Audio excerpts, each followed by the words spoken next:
आज की क्लास में हम फाइनली ब्लॉक के बारे में देख रहे थे। मैं पहले आपको बता दूं कि ट्राई और कैच जो है वो एक साथ रहते हैं, और ये दोनों ब्लॉक के साथ फाइनली जो है वो ऑप्शनल होता है। यानी कि आप फाइनली ब्लॉक को लिख भी सकते हैं, और ये ऑप्शनल है, नहीं लिखने पर भी चल जाएगा। क्लियर। और इसको लास्ट में एक बार लिखा जा सकता है, यानी एक ट्राई कैच के साथ फाइनली जो है एक बार अलाउड है। फाइनली में लिखा हुआ स्टेटमेंट हमेशा एग्जीक्यूट होगा। आपको ये कंडीशन ध्यान में रखनी है। जैसा आपने पहले देखा था कि अगर ट्राई ब्लॉक में कोई प्रॉब्लम नहीं आती तो कैच ब्लॉक एग्जीक्यूट नहीं होता है। कैच ब्लॉक तभी एग्जीक्यूट होता है जब ट्राई में कोई प्रॉब्लम आती है। लेकिन फाइनली ब्लॉक जो है वो हमेशा एग्जीक्यूट होता है, चाहे यहाँ प्रॉब्लम आए चाहे ना आए। यानी दोनों ही केस में ये फाइनली जो है वो एग्जीक्यूट होगा। इसको हम एग्जीक्यूट करके एक बार देख लेते हैं।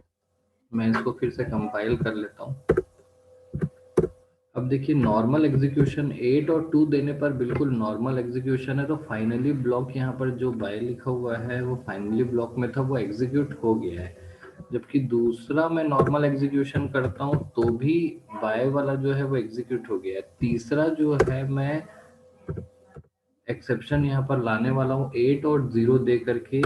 तो आप यहाँ देखेंगे कि आउटपुट में रॉन्ग इनपुट ऐसा लिखा हुआ आ रहा है, जबकि फाइनली ब्लॉक एग्जीक्यूट हुआ है। यहाँ पर आप साफ साफ देख पा रहे हैं कि फाइनली ब्लॉक दोनों ही केस में एग्जीक्यूट हो रहा है। चाहे ट्राई पर ट्राई पर जो कोई नॉर्मल एग्जीक्यूशन हो रहा है तो भी, और नहीं हो रहा है तो भी। अब यहाँ पर क्वेश्चन ये उठता है कि फाइनली का रोल क्या है। अगर यहाँ पर एग्जीक्यूशन होने पर भी वो एग्जीक्यूट हो रहा है और नहीं होने पर भी एग्जीक्यूट हो रहा है, तो फाइनली को लिखा क्यों जाता है? क्योंकि वो तो नॉर्मल एग्जीक्यूशन में ही आ रहा है। तो इसको क्यों लिखा जाता है फाइनली को, या क्या बेनिफिट है इसका? ठीक है। तो इस तरीके की सिचुएशन अगर मैं बताने की कोशिश करता हूँ कि अगर मैं कोई क्लाइंट सर्वर से कनेक्ट करने की कोशिश करता है, तो दो सर्वर होते हैं, प्राइमरी और सेकेंडरी, और यहाँ पर एक एक्सेप्शन हैंडलिंग यूज़ की जाती है। वो कनेक्ट करने का जब कोड लिखता है तो प्राइमरी पर जाता है। अगर कनेक्शन यहाँ से फेल हो जाता है तो यहाँ से रीडायरेक्ट कर दिया जाता है सेकेंडरी सर्वर को, और ये डेटा यहाँ से लेने लगता है। इसको पता भी नहीं चलता कि सर्वर फेल हो चुका है, पहला वाला। ठीक है। तो ऐसी कंडीशन में क्या होता है, चाहे वो पहला वाला सर्वर फेल है या पहला वाला सर्वर फेल नहीं है, कनेक्शन होने के बाद लास्ट में कनेक्शन को क्लोज करना जरूरी होगा। चाहे पहला वाला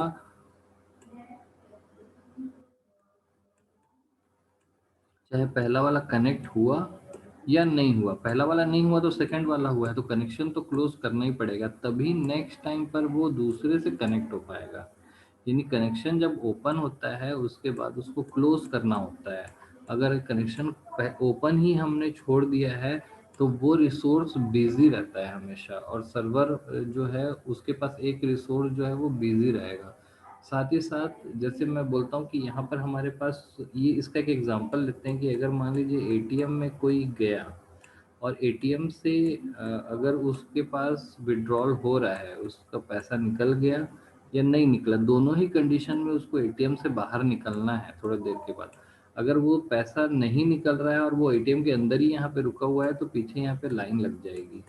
तो जो लास्ट वाली कंडीशन है वो दोनों ही कंडीशन में उसको फॉलो करनी होती है, चाहे उसका विड्रॉल हो चाहे ना हो, उसको बाहर थोड़ी देर के बाद आना पड़ेगा।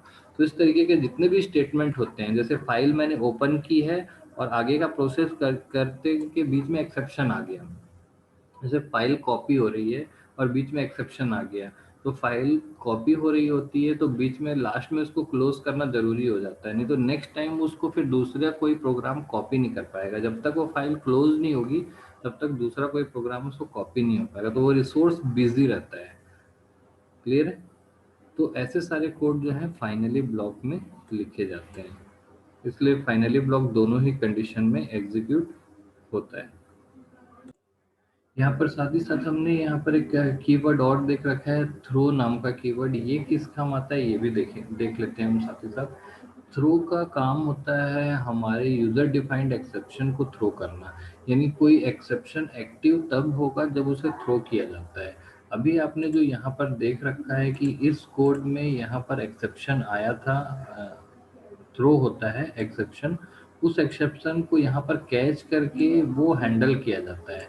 अगर एक्सेप्शन को कैच नहीं किया जाता है तो वो सीधा एरर हमारे स्क्रीन पर डिस्प्ले हो जाता है।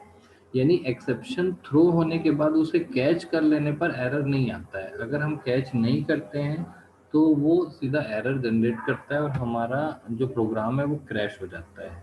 क्लियर है? तो यहाँ पर सिस्टम ने एक एक्सेप्शन, क्योंकि ये चेक्ड एक्सेप्शन था तो सिस्टम ने एक्सेप्शन थ्रो किया। मान लीजिए हम अपना खुद का कोई यूजर डिफाइंड एक्सेप्शन बनाते हैं, तो ऐसी कंडीशन में सिस्टम क्या करेगा, एक एग्जांपल से इसको समझते हैं। ठीक है, मान लीजिए मेरा जो स्टेटमेंट है वो ये है। अब ऐसी कंडीशन में आप देखेंगे कि अगर मैंने ट्राई कैच नहीं लगा रखा है, ट्राई कैच मैं नहीं लगाता हूँ,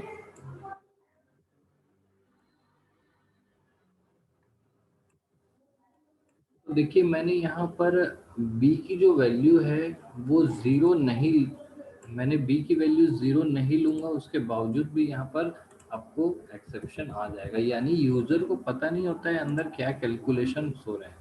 यहाँ पर फॉर्मूला मेरा कुछ इस तरीके से है। तो अब मान लीजिए मुझे पता है कि ज़ीरो देने पर एक्सेप्शन आएगा, तो मैं ज़ीरो नहीं दे रहा हूँ।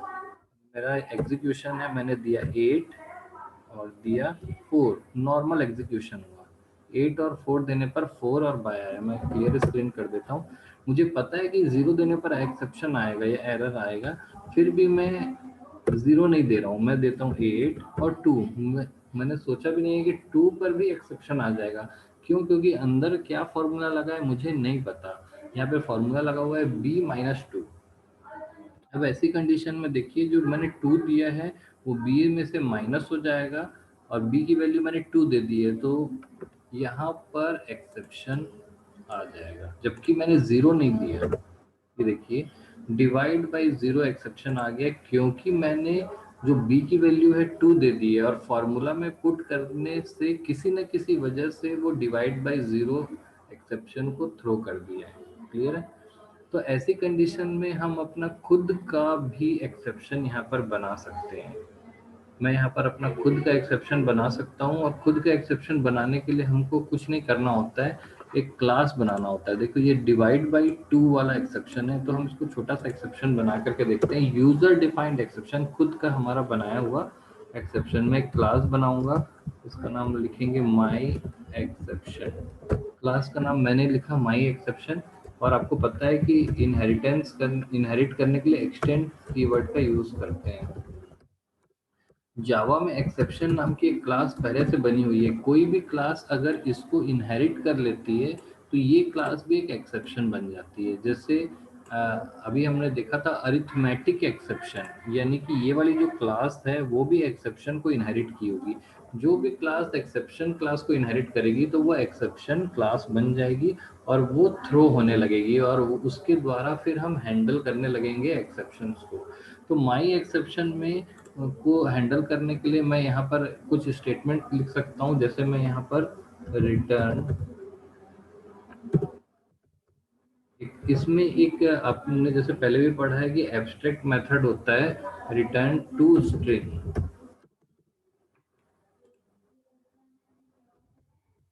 टू स्ट्रिंग नाम का एक एब्स्ट्रैक्ट मेथड होता है या ऑब्जेक्ट से इनहेरिट होकर आया हुआ मेथड है ये।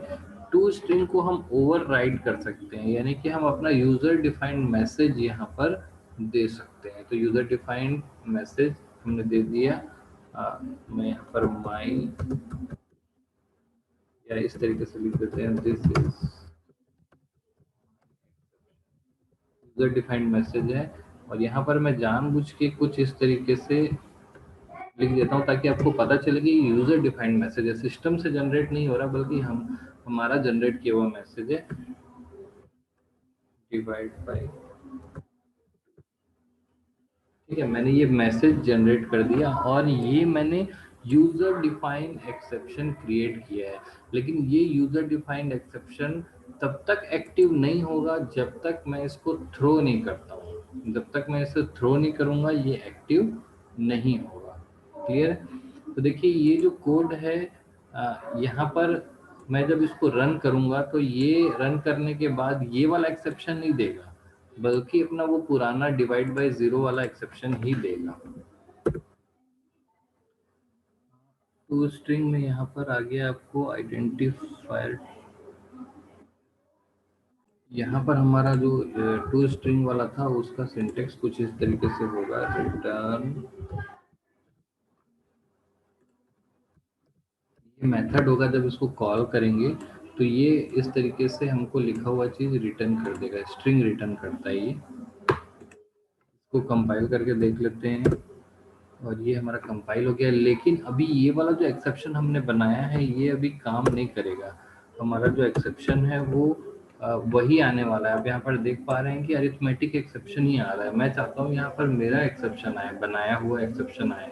ये एक्सेप्शन बन तो गया है, इसमें मैसेज क्या लिखना है वो भी हमने दे दिया है, इस एक्सेप्शन का नाम भी दे दिया है, लेकिन ये एक्सेप्शन एक्टिव नहीं हो पा रहा है क्योंकि इस एक्सेप्शन को जब तक हम यहाँ पर थ्रो नहीं करेंगे तब तक ये एक्टिव नहीं होगा। अब मैं यहाँ पर इस एक्सेप्शन को एक्टिव करने जा रहा हूँ। मैं यहाँ पर लिखूंगा throw knew my exception.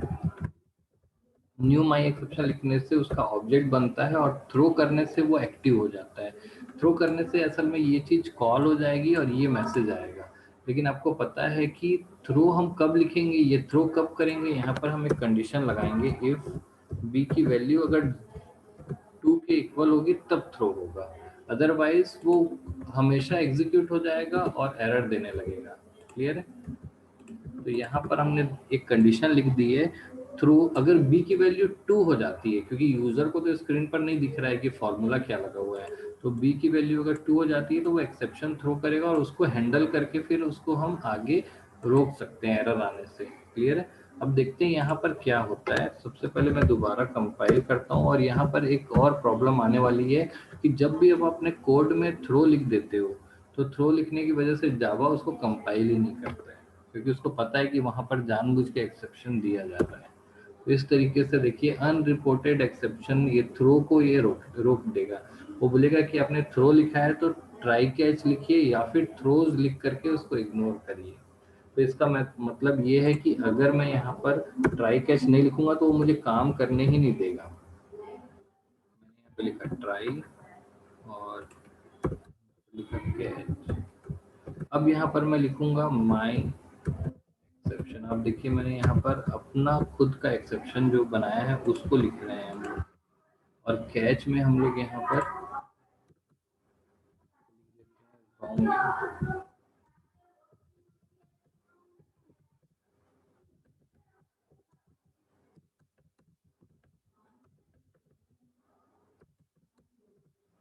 Clear है?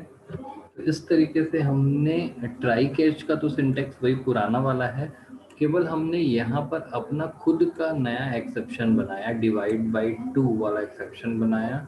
और उसको बनाने के लिए कुछ नहीं किया, एक्सेप्शन नाम की जो क्लास थी उसको इनहेरिट किया और एक मेथड था उसको ओवरराइड कर लिया, अपना यूजर डिफाइंड मैसेज दे दिया। लेकिन ये तब एक्टिव होगा जब मैं इसको थ्रो करूंगा, और थ्रो करने पर एक कंडीशन मैंने दे दी कि बी की वैल्यू 2 होगी तभी थ्रो होगा, 0 होने पर थ्रो नहीं होगा। और उसको ट्राई कैच लिख करके मैंने हैंडल कर लिया। देखिए मेरा खुद का बनाया हुआ एक्सेप्शन है। अब हमारे पास खुद का बनाया हुआ एक्सेप्शन है। जावा के कंपाइलर का या प्राइमरी एक्सेप्शन हम यहाँ यूज नहीं कर रहे हैं। मैं फिर से कंपाइल करने जा रहा हूँ और नेवर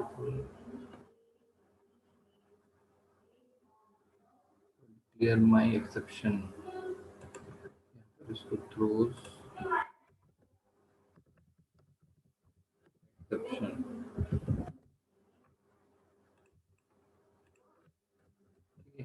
अब हम यहाँ पे ट्राई कैच से इसको एग्जीक्यूट करने जा रहे हैं और कंपाइल करते हैं, फिर क्या एरर दे रहा है। तो कंपाइलेशन के लिए हम यहाँ पर कंपाइल करेंगे, जो थ्रो रहता है उसको ट्राई कैच के अंदर रखना होता है, तो कि इसकी वजह से ही एक्सेप्शन आता है, थ्रो की वजह से उसको भी ट्राई कैच के अंदर लिखना होता है। कंपाइल हमने कर लिया है। अब हमारा खुद का जो एक्सेप्शन था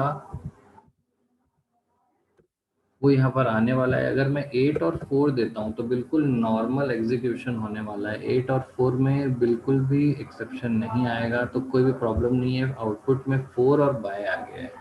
ठीक है। सेम ऐसा ही नॉर्मल एग्जीक्यूशन आएगा 10 और 5 में, ठीक है, 3 आ गया है।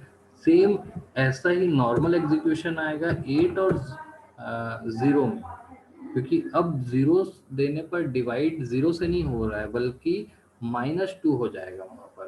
तो देखिए बिल्कुल भी एक्सेप्शन नहीं आया, क्योंकि जबकि मैंने सेकंड नंबर 0 दे दिया है, क्योंकि फॉर्मूला आप यहाँ देख पा रहे हैं कि b-2 है। अब 0 देने पर भी एक्सेप्शन नहीं आ रहा है, क्योंकि फॉर्मूला चेंज हो चुका है। एक्सेप्शन कब आएगा? जब हम 8 और 2 देंगे। अब इस कंडीशन में एक्सेप्शन आने वाला है, और वो हमारा एक्सेप्शन आने वाला है। तो आप यहाँ पर देखेंगे हमने इसको हैंडल कर रखा है, इसलिए ये दिखा रहा है, और हैंडल अगर नहीं करते तो थ्रो करने पर ये वाला एक्सेप्शन हमारे पास डिस्प्ले होता है। अगर हम इसको हैंडल नहीं करते हैं या इस तरीके से डिक्लेयर कर लेते हैं तो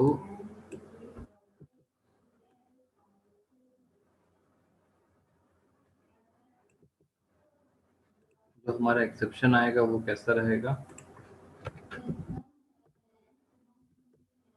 मैं यहाँ पर 8 दिया और 2 दिया। अब देखिए यहाँ पर क्या एक्सेप्शन आया है। अब ध्यान से देखेंगे, एक्सेप्शन को पढ़ेंगे तो लिखेगा दिस इज माय एक्सेप्शन, और यहाँ पर कुछ कोलन कोलन जैसे हमने जानबूझ के दिया था, डिवाइड बाय 2। ये हमारा यूजर डिफाइंड एक्सेप्शन है जो अभी जनरेट हुआ है।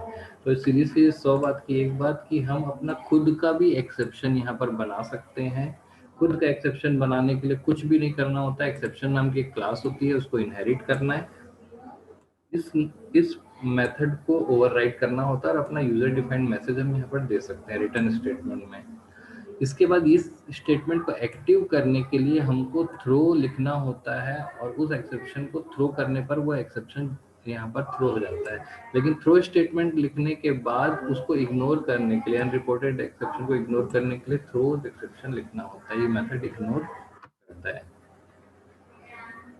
तो ऐसा करके हम अपना खुद का यूजर डिफाइंड एक्सेप्शन भी क्रिएट कर सकते हैं।